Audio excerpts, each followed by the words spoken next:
muqaddimah pada malam ni. Jadi kita akan sentuh beberapa hadis yang menceritakan tentang tuntutan membaca surah Tabarak. Jadi pertama sekali Nabi Muhammad sallallahu alaihi wasallam bersabda, "Wadidtu anna tabarakallazi biyadihil mulk fi qalbi kulli mu'minin." Maknanya Nabi sallallahu alaihi wasallam bersabda, aku berharap dan aku sangat berkeinginan sesungguhnya surah Tabarakallazi biyadihil mulk fi qalbi kulli mu'min berada di dalam hati setiap orang yang beriman. Jadi sekiranya kita tak berkemampuan untuk menghafal seluruh 30 juzuk Al-Quran, ataupun nak menghafal surah yang lebih pendek daripada itu seperti surah Yasin, maka dalam hadis Nabi kata sekurang-kurangnya kita hafallah surah yang diistilahkan sebagai surah Al-Mulk, surah Tabarak. Maksud Nabi berharap agar semua orang beriman menghafalnya. Jadi sebagai tanda, salah satu tanda seseorang tadi beriman ialah dia tadi menghafal surah Al-Mulk, surah Tabarak. Dan sekiranya kita baca setiap hari, insya-Allah satu hari nanti kita akan menghafalnya lah. Cuma permasalahannya kita tak boleh nak hafal surah ni sekiranya kita tidak mengulangnya setiap hari. Jadi dia akan menyebabkan kita tadi terlupa. Dalam hadis yang lain Nabi Muhammad sallallahu alaihi wasallam bersabda, maksudnya diceritakan bahawa Nabi la yanamu hatta yaqra surat al-mulk. Maksud Nabi SAW, dia tidak akan tidur sehinggalah dia tadi membaca surah Al-Mulk wa Alif Lam Mim Tanzil, surah Sajadah. Jadi di dua surah lah yang diamalkan oleh Rasulullah SAW sebelum tidur. Surah Tabarak dan surah As-Sajadah. Jadi itu tuntutan dan cara mengamalkannya. Maksud sama ada kita nak baca selepas solat Isyak pun boleh, ataupun kita nak baca sebelum tidur pun boleh. Tapi yang pentingnya dalam hadis yang lain Nabi Muhammad sallallahu alaihi wasallam bersabda, "Man qara Alif Lam Mim Tanzil wa Tabarakallazi biyadihil mulk." Maksudnya Alif Lam Tanzil ni maknanya surah Sajdah. Maknanya surah Sajdah yang kita baca pada awal pagi Jumaat tadi.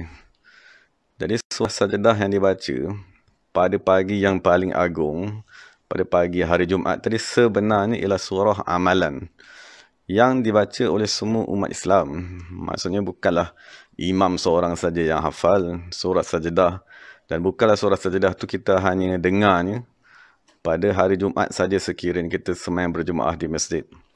Jadi kalau daripada hadis yang diriwayatkan daripada Nabi SAW ni, maknanya kita disunatkan membaca Alif Lam Mim surah Sajdah tersebut dengan surah Tabarakallazi biyadihil mulk, dan Nabi SAW bersabda, man qara'a, siapa baca dua surah tersebut, u'tiya minal ajri, akan diberikan ganjaran di sisi Allah Subhanahu wa taala, ka'annama ahya lailatul qadri, sebagaimana dia tadi menghidupkan malam Lailatul Qadar.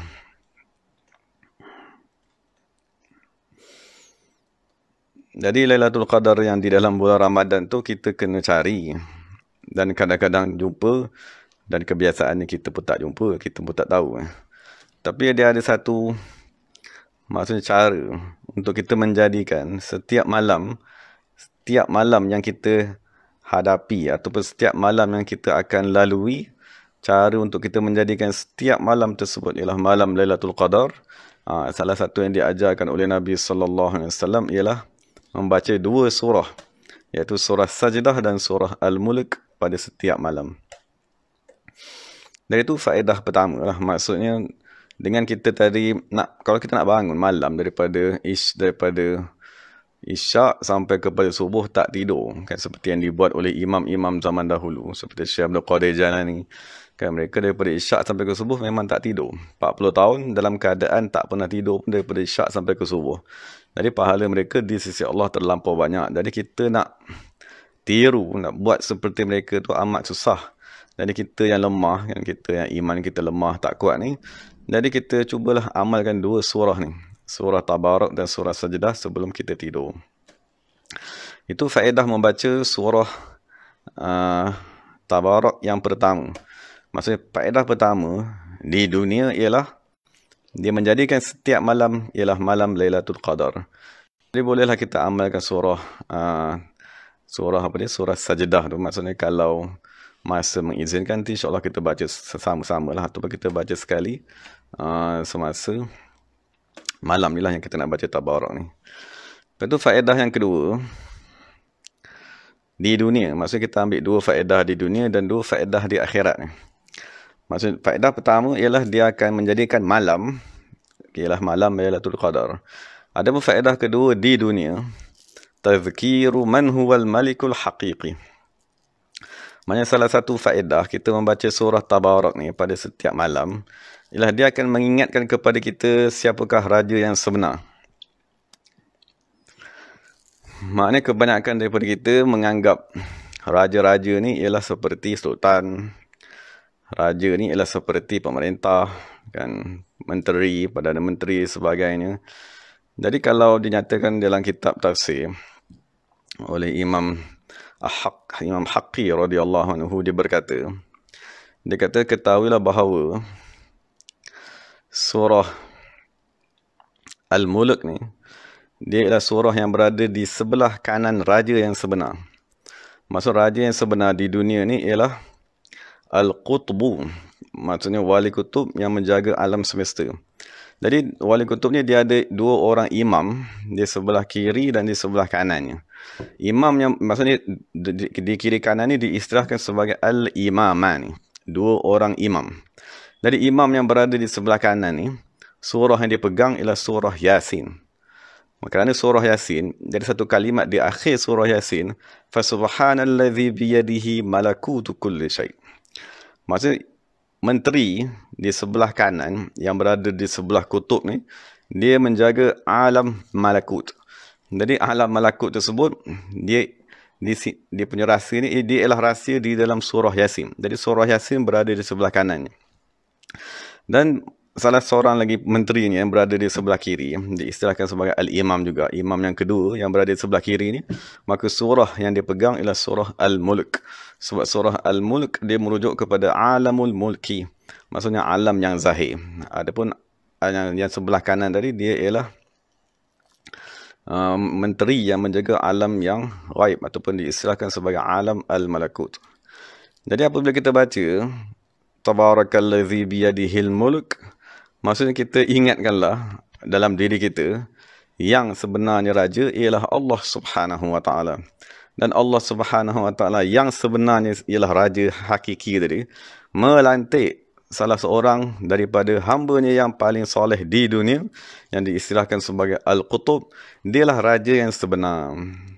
Jadi itulah raja yang sebenar yang memerintah dunia.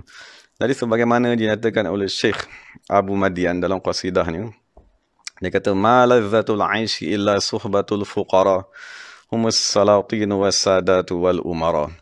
Maksudnya Syekh Abu Madian berkata, tidaklah kelazatan hidup di dunia. Ini salah satu panduan lah, maksudnya yang dicari oleh manusia. Maksudnya setiap orang sekarang ni dia mencari apakah yang akan menggembirakan dia. Maksudnya terutamanya apabila kita dah duduk di rumah ni lah. Maksudnya kita dah tak boleh nak keluar. Kan? Maksudnya mestilah ada satu benda yang kita buat di rumah yang menggembirakan diri kita. Jadi Syekh Abu Madian berkata, ma lazzatul 'aishi illa suhbatul fuqara. Ketahuilah bahawa sesungguhnya tidaklah kelazatan hidup di dunia illa suhbatul fuqara, melainkan bersahabat dengan kekasih-kekasih Allah Subhanahu wa taala. Maksudnya yang diistilahkan sebagai as-siddiqin, asy-syuhada'i was-salihin. Itulah istilah sebagai al-fuqara. Maksudnya orang-orang yang amat bergantung kepada Allah Subhanahu wa taala. Jadi siapakah mereka tadi? Humus salatin, mereka lah sebenarnya sultan-sultan. Wassadat, dan mereka lah sebenarnya penghulu-penghulu. Wal umara, dan mereka lah sebenarnya pemerintah. Jadi sama ada kita sedar kan ataupun kita tak sedar, apa saja yang berlaku, kan maksudnya yang berlaku di dunia, maksudnya hari ni semuanya di bawah pentadbiran Allah Subhanahu Wa Taala sebagaimana kita baca Rabbul Alamin. Jadi Allah Subhanahu Wa Taala lah yang mentadbir, dialah yang mentadbir apa yang kita lihat sekarang, dan pentadbiran tersebut dilaksanakan oleh kekasih-kekasih Allah Subhanahu Wa Taala, iaitu wali kutub yang berada di tengah-tengah. Kemudian ada seorang imam yang di sebelah kanannya yang memegang surah Yasin ala malakut tersebut, dan di sebelah kiri memegang surah Tabarak. Jadi sebab itulah disunatkan kita membaca dua surah ni.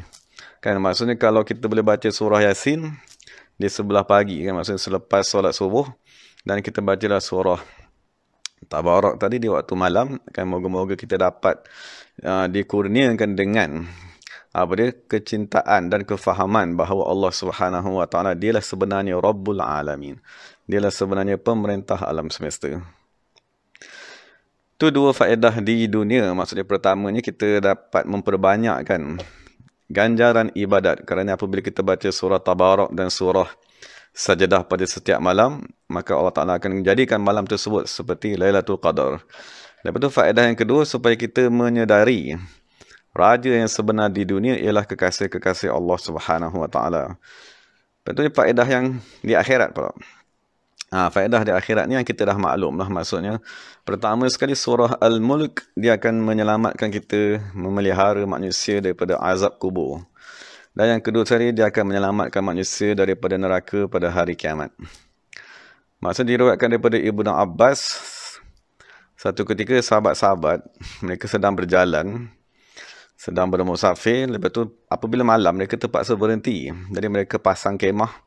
Tapi dia tak sedar kemah tadi tu dipasang di atas satu kubur. Kubur salah seorang yang telah meninggal lah. Jadi apabila mereka pasang kemah dan mereka duduk dalam kemah tersebut, maka dia kata, kami mendengar manusia membaca surah Al-Mulk di bawah tanah. Maksudnya di dalam kubur. Maka mereka memaklumkan kepada Nabi Muhammad SAW. Maka Nabi SAW berkata, ketahuilah bahawa surah Tabarak tersebut ialah surah yang menjaga ahli kubur tersebut. Al-Munjiyatu tunjihi min azabil qabr. Surah tersebut ialah surah yang menyelamatkan orang yang membacanya daripada azab kubur tersebut. Jadi itu faedah pertama di akhirat. Maksudnya dia menyelamatkan kita daripada tempat pertama alam akhirat, iaitu di kubur. Lepas tu faedah yang kedua ialah daripada hadis Nabi Muhammad SAW bersabda, suratun min kitabillah ma hiya illa 30 ayah syafa'at li rajulin fa akhrajathu yawmal qiyamati minan nar wa adkhalahul jannah. Maksudnya Nabi kata, ada satu surah di dalam Al-Quran. Yang surah tersebut hanyalah 30 ayat sahaja. Dan ayat dia 30 sahaja. Maksudnya surah-surah lain panjang. Kan? Maksudnya surah-surah lain seperti Yasin pun masih panjang. Kan surah Kahfi lagi lah panjang. Kan? Jadi kalau surah-surah yang panjang tu mungkin tak semua orang boleh menghafalnya. Cuma Nabi kata, cubalah kita hafal dan kita ulanglah baca surah Tabarak ni. Dia akan memberi syafaat kepada seseorang yang telah dimasukkan ke dalam neraka di akhirat. Orang tadi dah dengan sebab dosa ni yang banyak, kan maksudnya Allah Ta'ala meletakkannya di dalam neraka dengan sebab dosanya, tetapi dengan keberkatan surah Tabarak yang dia baca tadi, wa adkhalathul jannah, maka dia mengeluarkan seseorang tersebut daripada neraka dan memasukkannya ke dalam syurga.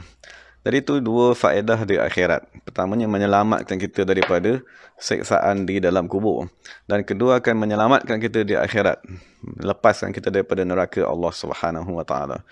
Adapun faedah di dunia ialah dia menjadikan malam kita Lailatul Qadar, dan dia akan mengingatkan kita kepada siapakah raja di dunia yang sebenar. Wallahu ta'ala.